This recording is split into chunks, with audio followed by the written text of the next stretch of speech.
My husband wants me to quit my job to be a stay-at-home mom, and when I told him no, he called me selfish, started acting like I broke some unspoken promise, and now I don't even recognize the man I married. I, 30F, love my husband, 30M, and he's an amazing man, but we have flaws like everyone else.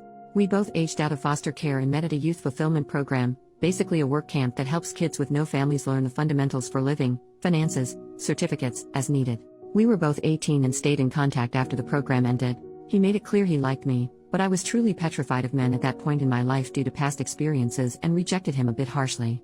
I reached out to apologize and we became friends. Then a year or two later I saw he posted on Snapchat he was in my area. I asked if he would want to go on a date so I could practice being comfortable around guys and he agreed.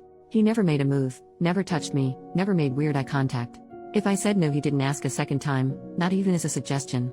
We went on these platonic dates for months with nothing happening, and one day I asked for a hug and then asked for a kiss and he asked me to be his girlfriend. We got married a year after and our 7-year anniversary is around the corner. We agreed we would not even think about having kids until we were older since both of us were the product of young parents.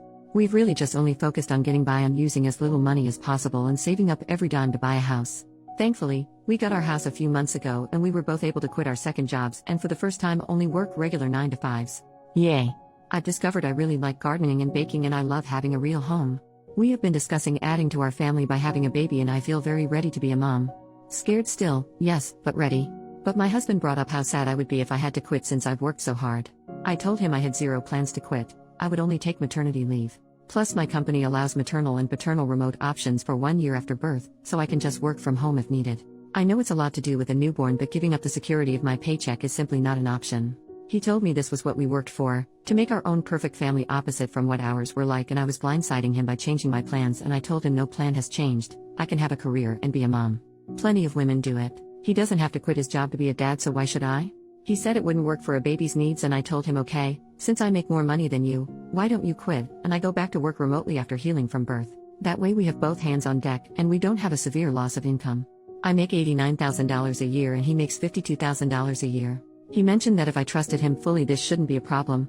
I told him I trust him but I don't trust our current economy, but I left out that I really do genuinely think quitting my job with no savings, wiped out by getting the house, and relying on a man is absolutely stupid. He had plans made previously with his parents and had to leave so we said we would pick the conversation back up when he gets home but he's very upset. Madder than I have ever seen him and I don't understand why he just assumed I would quit. Not only do I not understand it, but it makes me trust him a lot less than I did yesterday. I have a bad habit of running for the hills when problems come up and not gonna lie, this is making me really nervous. Thank you for reading all of this if you have. I'm open ears to what could be going through his mind or why he is thinking like this, really just doesn't seem logical to me. He's been watching all of these videos of stay-home wives and girlfriends and I feel like this is influencing him a lot. Relevant comment, so, this is just my opinion. I think his childhood and upbringing trauma is playing into this a lot. This doesn't sound like a situation where he wants to control you like in some posts but more like a situation where he has idealized what a perfect family might look like and so he wants to give his children that. You two need to go to couples counseling for a while. Figure it out with a therapist to help intercede and help him understand. Financial security is important. Hold off getting pregnant until you guys have been in couples therapy for 6 months or so and have begun working towards some common ground. As for him going off to meet his parents, is it possible having them back in your lives is contributing to this need for a picture-perfect family? Just curious. OP replied, thank you for this comment, I've been thinking on it for most of the day now. The parents he went to see are foster parents, but there was some legal issues going on and they had to release guardianship. He lived with them from 10 years old to 15 years old until ending up back at a group home and aging out but they always stayed in contact and he considers them as parents. But they never lost contact so I'm not sure if that would be it, but he didn't start seeing them in person again until 2 to 3 years ago.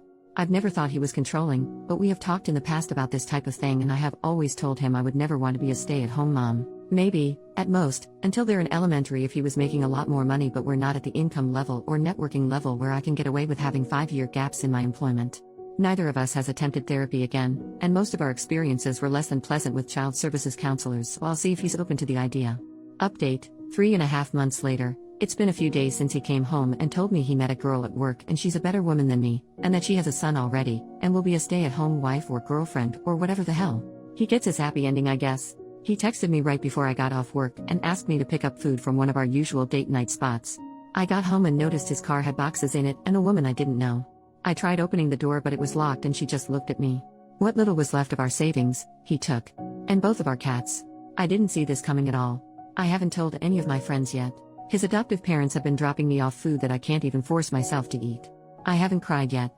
I'm kind of still in shock. I wish I had a family to run to. But for now, the internet has to do. I haven't answered any of his calls or texts. He keeps trying to check in, ask if I'm okay. How the heck would I be okay? I never thought he would cheat.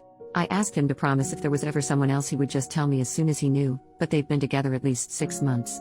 So while he was calling me selfish for not wanting to put in my 2 weeks and be a stay-at-home wife, he was dating her the entire time. Planning a future with her the entire time. I feel stupid. I should have taken everyone's advice more literally. When I asked him to go to therapy, he wouldn't. His parents think he's having some type of mental break. I should have stayed afraid of him and avoided him. I should have chosen a better outcome for myself. I just feel like the same girl that no one wants to love anymore all over again. I know what he did isn't my fault. I know I could never stop him, and really, do I want a man who doesn't want me? Never. But that just doesn't stop it from hurting. New update, 10 days later. Really want to say thank you from the bottom of my heart to all of the people who reached out to me with well wishes. Especially other spouses who experienced similar. It helps so much more than you could ever know. There has been a few things that have happened, and honestly I'm exhausted in every way possible, so the input from folks has really been useful in organizing my thoughts and keeping an open mind. I couldn't help it, but for days I compared us and wondered what the heck he could have been thinking, until I realized she's a carbon copy of his biological mother, or at least the stories he heard about her since she died when he was 5. I hate that I feel bad for him still, even after what he's done, but we offered him support for his thoughts. We urged him to go to therapy. I even offered to pay for it myself, and he was too prideful. I lost both of my parents too, at an older age with even more core memories with them, so it wasn't a boat he was in alone. But he chose to act like it was and wallow in self-pity. He called me on our 7-year wedding anniversary, minutes after midnight, whispering apologies and saying he feels so guilty. I asked for what, and he just said, well, you know what we're going through. I told him, no, it's what you're doing. We are going through nothing. I was abandoned by my husband, exposed to God knows what while you were screwing her and coming back home to me. We were still being intimate like every single day, so I made sure he knew just how disgusting I thought he was. Then he got pissed and told me he only started cheating because I couldn't follow his lead. Sir, look where you led yourself. Our entire marriage I pushed him career-wise. Hell, the job he is right now I applied to on his behalf. Meanwhile I'm pretty sure he doesn't, or didn't even know what my full job title is. I pushed him to reach out to the adoptive parents when he started getting family obsessed, but neither of us were ready for a kid. He went on about how I broke my promise first when I decided I didn't want to be a real mom by not quitting. That I was turning his adoptive parents against him because they are refusing to meet his new girlfriend. He blamed me again and then had the nerve to say that this could all be put on pause if I can learn how to make decisions that benefit a family and not myself. I asked point blank if he was insinuating that we could get back together if I quit my job. He told me, yes, I will always love you, but you make things more difficult than needed. I hung up and blocked him on everything. Spent the rest of the night hugging wine in the bathtub and wondering what the hell kind of person I had been sharing my heart with.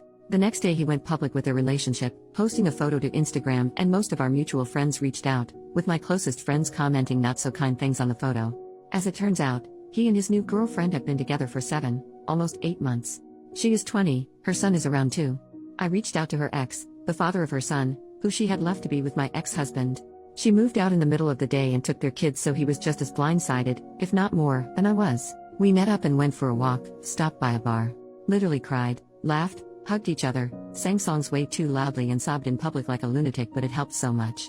We also made sure to exchange evidence for any court battles. I'm a little iffy towards him for now, considering that they had quite the age gap. She was 17 when they met and he was 26. He said she lied about her age and they met at a college party, and then next thing he knew she was pregnant. He gave her money for an abortion, but she came back with baby clothes instead, so he tried to do the right thing and moved her in with him. Also, she's not actually allergic to cats. She just hates them. She also was very aware he was married and has been to the house multiple times. He admitted he had cheated on her before their son had been born, while she was pregnant, but that she didn't tell him she knew until after she had moved out with their son. He said he was still texting her every day, not just about their son, but also about possibly working things out. He wants her back, but she seems to be head over heels for my husband, just like I was. I told him good luck, but yeah, not the direction I'm going in at all. This time he made his bed and he will lay in it for good. Our chances of reconciliation are 0. I have never accepted someone back into my life after a betrayal, and it won't start now. At first I wanted to make sure the divorce was going to be short and as simple as possible, even if it meant giving up some things, but after that conversation, I have decided I'm fighting tooth and nail for everything I can possibly get. I live in a no-fault divorce state, but my state does have special laws for adultery, can still sue for it here, and the divorce attorney I've consulted said it looks pretty good that I won't have to pay him alimony. He also told me to look into every single banking transaction in my accounts, as he did not think they got an apartment on his income without some extra cushion, aka my money, and he was right. Last year my ex-husband told me he got really into stock trading and if he could invest some of my money as well. Guess who was never doing any stock trading, and the screenshots he showed me were all fake or pulled from somewhere else, and he had been sending that money to his girlfriend or saving it for their new place. I've been pretty enraged since finding that out. He asked his adoptive parents to ask me to allow him visitation rights to see the cats, after he had to give them back once he realized his new girlfriend is allergic to them. I relayed that he needs to first run me my money, and then take it up with the judge. I didn't think visitation was a real thing for pets, but according to my lawyer it very much is. I officially filed for divorce yesterday, and he emailed me quite the colorful email about how selfish and bitter I am for not putting my pride aside and being so fast to file for divorce, and refusing to let him stop by the house to see the cats that now he's accusing me of cheating. I read somewhere that you never really know someone until you're divorcing them, and I can truly confirm that is true. I felt like you guys deserved some sort of update considering how much support I was given. I can't share more details for now, but really thank you all again. Third update, 2 months later, I was stupid and got married at 23. We met in a foster youth program. Long story short, I didn't want to be a stay-at-home mom since I was the breadwinner. He found someone younger and dumber who would. I wish Reddit let you freaking change usernames, but here we are. I had to pick up another job to make sure I'd be able to afford the house on my own, but when my regional lead for my main job heard about it, they gave me a promotion that actually cut down my work time and gives me more money. I still kept the second job. It keeps my mind busy. Most of my work days were spent in collars and heels, but the side job is a overpriced membership only gym that I definitely can't afford without my employee discount lol. I've had a few guys approach since I filed the divorce paperwork, but I just wasn't feeling up to it. And even though I stopped wearing my ring the day he moved out, I still felt guilty. Like I was betraying him. He was the only man I've ever been with, so spending a decade learning everything about one person, and now having to switch gears is really damn hard. But, one of the guys I see often at the gym asked if I'd be his date to a seminar he's sponsoring. I said no at first, and he accepted the no very gracefully. I saw him a few days later, sparked up some conversation, and asked if maybe we could try a lunch date, just us, first. I was fully prepared for him to tell me nope, you're too late, but he instead canceled the plans he had already made. We met up a few hours later, and honestly my face hurt from laughing and smiling so much. He's a pretty charming man and has a lot of random knowledge about safari animals that gives me the same comfort that watching animal documentaries does. He asked me out for a dinner date the next day, and when he let me know he was in my neighborhood earlier that day, I asked if he wanted to stop by and grab a breakfast sandwich before I left for work. I have a 9-year-old cat who hates like 99% of people, but she loved him and even let him touch her belly. He dropped me off lunch at work and we met up for dinner, and ever since we've been texting almost nonstop. I've never felt this comfortable with someone so fast in my life. It's scary, but I've already told him that we're separated. I haven't told him the nitty-gritty details, just that it didn't work out and we outgrew each other. But the seminar was this past weekend and I went as his date. It was a great night. I tried champagne for the first time, had the best conversations with some of his associates, and did a little professional networking too. The tomboy teenage girl I used to be would never believe this lol, but more than anything I'm grateful for the support of my friends, who got me through the tough nights so I could make it to the good ones. Only up from here, I guess?